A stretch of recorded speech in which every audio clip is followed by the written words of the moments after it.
এবারে বিষ্ণুপুর কালীবাড়িতে গিয়ে এক দারুণ অভিজ্ঞতা হলো। শনিবার দিন অমাবস্যা থাকায় আর আমার কর্তার ছুটি থাকায় আমরা কর্তাগিন্নি চলে গিয়েছিলাম বিষ্ণুপুর কালীবাড়িতে। তো সেদিন ভিড়ও প্রচণ্ড ছিল।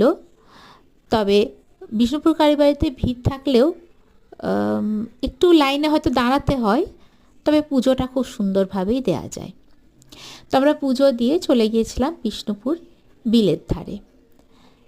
সেখানে দেখলাম কয়েকজন লোক দুটো ছাগল নিয়ে বসে রয়েছে বলি দেবে বলে। তো আমরা জানতাম যে বিষ্ণুপুর কালীবাড়িতে বলি প্রথা উঠে গেছে। তো ওদেরকে জিজ্ঞেস করে এক অভিনব ছাগ বলির কথা জানতে পারলাম। ওরা জানালো ছাগল দুটো নিয়ে গিয়ে ওদের কানের দিকটা কেটে একটু হয়তো রক্ত দেওয়া হবে, তারপর ছাগলগুলোকে ছেড়ে দেওয়া হবে। শুনে খুব ভালো লাগলো, কারণ মায়ের কাছে প্রাণী হত্যা ঠিক ভালো লাগে না। তারপরে এখানে এই কাকিমা জেঠিমাদের কাছে আমরা আশীর্বাদ নিয়ে সেদিনকার মতন বাড়ি ফিরে এসেছিলাম।